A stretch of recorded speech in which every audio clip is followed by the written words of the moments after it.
Bonsoir. Au sommaire de ce JT, les centrales nucléaires surveillées de près par les associations de protection de l'environnement, elles redoutent des rejets illégaux. Le festival des Nuits Sonores vient de s'achever. Plus de 80 000 spectateurs ont fait le déplacement cette année.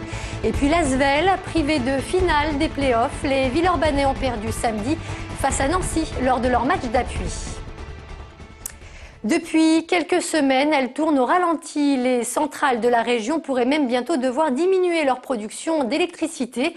Mais ce qui inquiète les associations écologistes aujourd'hui, c'est le rejet d'eau chaude des réacteurs et ses conséquences sur la faune et la flore alors que le Rhône est au plus bas. Les précisions de Jean-Marc Roffa. La sécheresse a aussi des répercussions sur les centrales nucléaires, comme ici celle du Bugey. Un réacteur a besoin au minimum de 10 mètres cubes d'eau seconde pour son refroidissement. Tout le système repose sur le pompage de l'eau dans le Rhône. C'est-à-dire que l'on doit fabriquer de la vapeur d'eau, elle est sous pression et en se détendant, la vapeur va produire de l'énergie mécanique qui va entraîner un alternateur qui va produire de l'électricité. Le souci montré du doigt par les défenseurs de l'environnement, c'est le rejet actuel d'eau beaucoup plus chaude en aval des centrales. Par exemple, au Bugey, l'été, l'eau rejetée peut atteindre jusqu'à 34 degrés, ce qui peut perturber la faune et la flore du Rhône. On constate effectivement une certaine mortalité chez les poissons. On voit des algues qui se développent puisqu'on sait que plus le débit est faible, plus l'eau stagne, plus elle est réchauffée. Le changement climatique dont on est victime actuellement entraîne la naissance de nouvelles plantes à l'intérieur du Rhône. De nouvelles algues ont été à l'origine d'un incident majeur en 2010 à la centrale de Cruas. Elles bouchaient le captage de l'eau. On ignore encore aujourd'hui les autres conséquences d'une sécheresse prolongée. Et là, on arrive dans la basse vallée du Rhône à atteindre des limites. Pour ne pas dépasser ces limites, eh bien, EDF va être très embêté, je pense, si le phénomène continue pendant encore plusieurs mois. Le débit anormalement faible du Rhône constaté depuis quelques semaines ne risque pas d'arranger la situation. Le pronostic vital de la fillette blessée ce week-end à Walibi ne serait plus engagé, c'est ce qu'on a appris ce matin. L'enfant âgé de 6 ans souffre d'un traumatisme facial et d'une fracture ouverte du fémur après avoir été éjecté d'un manège et fait une chute de plus de 5 mètres. Selon les derniers éléments de l'enquête, un mauvais plaquage de la barre de sécurité pourrait être à l'origine de l'accident. L'enquête est en cours. André Gerin ne sera pas candidat à la présidentielle de 2012. Le député communiste a annoncé hier qu'il retirait sa candidature. Une annonce qui survient au moment même où les délégués du Parti communiste viennent de désigner Jean-Luc Mélenchon comme candidat du Front de gauche. Selon l'ancien maire de Vénissieux opposé à cette candidature, élire un ex-socialiste pour diriger le Parti communiste, c'est suicidaire selon lui. Au départ, il devait y avoir qu'une candidature, celle de Jean-Luc Mélenchon. Et aujourd'hui, il y a plusieurs candidatures qui sont soumises au vote des communistes.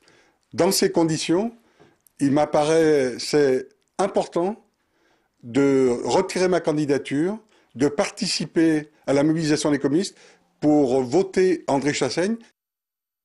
Il s'appelle Benaïssa Chana et c'est le nouveau président du conseil régional du culte musulman en Rhône-Alpes. Ce chef d'entreprise succède à Azdine Gassi, une élection qui fait toutefois polémique. Le scrutin qui s'est tenu hier s'est déroulé sur fond de boycott des principaux représentants, dont le président sortant, mais aussi le directeur de la Grande Mosquée de Lyon. Benaïssa Chana sera officiellement investi le 12 juin prochain.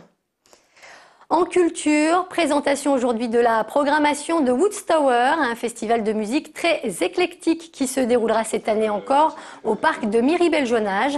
Parmi les têtes d'affiche annoncées, l'ancien leader de Louise Attaque, Gaëtan Roussel, le duo déjanté Brigitte, mais aussi le DJ lyonnais Étienne de Crécy.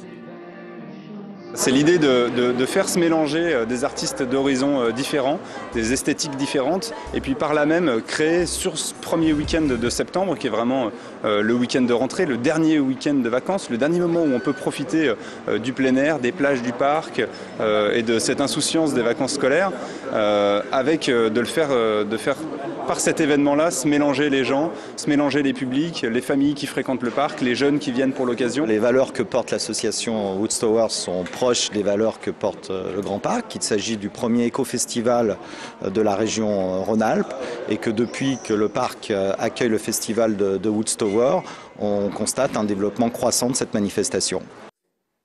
Festival toujours, celui des Nuits Sonores vient de se terminer. Une belle édition 2011 qui a attiré plus de 80 000 spectateurs.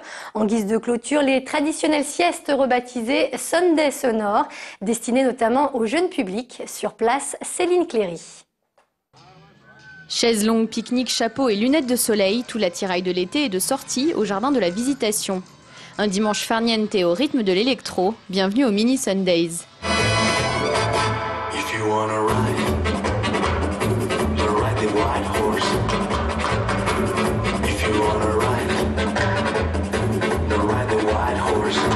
Cette journée est dédiée aux jeunes publics et à leurs parents électrophiles, ravis de pouvoir profiter de la musique en famille. Nous, en famille, on n'a pas la chance de faire les nuits sonores, donc du coup, c'est un peu un petit moment de détente en journée avec de la musique. Ça permet aux parents de faire des activités des nuits sonores tout en étant avec les enfants aussi, quoi. Il y a plein d'activités pour les petits, on peut se reposer, écouter de la musique, il y a plein de gens, il y a une convivialité, voilà. Dès qu'on met un peu de son à la maison, on se fait engueuler, mais là ça va, on a le droit.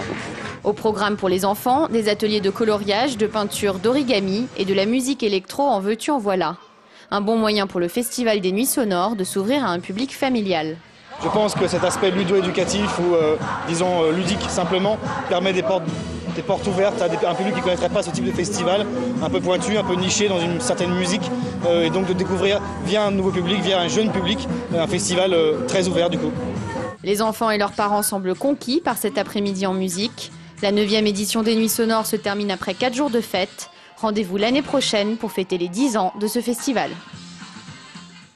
On l'a appris aujourd'hui, Serge Partouche est décédé. Le PDG du casino Le Lion Vert à Charbonnières s'est éteint samedi des suites d'une longue maladie. Il avait 61 ans. Il a été inhumé dans le carré israélite du cimetière de Champagne au Mont-d'Or. L'Asvel n'ira pas à Bercy. Les hommes de Nordin Grib ont été battus samedi soir par Nancy en match d'appui des playoffs. Résultat 89-75. Une grande déception pour les Villeurbanais qui pensaient renouveler l'exploit des quarts. Émilie Deschamps. Fin de saison pour l'Asvel. Les Villeurbanais n'iront pas à Bercy et réalisent une année blanche sans trophée pour la première fois depuis 3 ans. À Nancy, sans Pops Mensabonsou, la Green Team a coulé face au SLUC, deuxième de la phase régulière et s'incline de plus de 20 points, 89-75. Akin Akingbala, le pivot nigérian de Nancy, blessé au nez lors du deuxième match, a une nouvelle fois étouffé l'Asvel, miné par ses égaux à l'image de Davon Jefferson et Matt Walsh.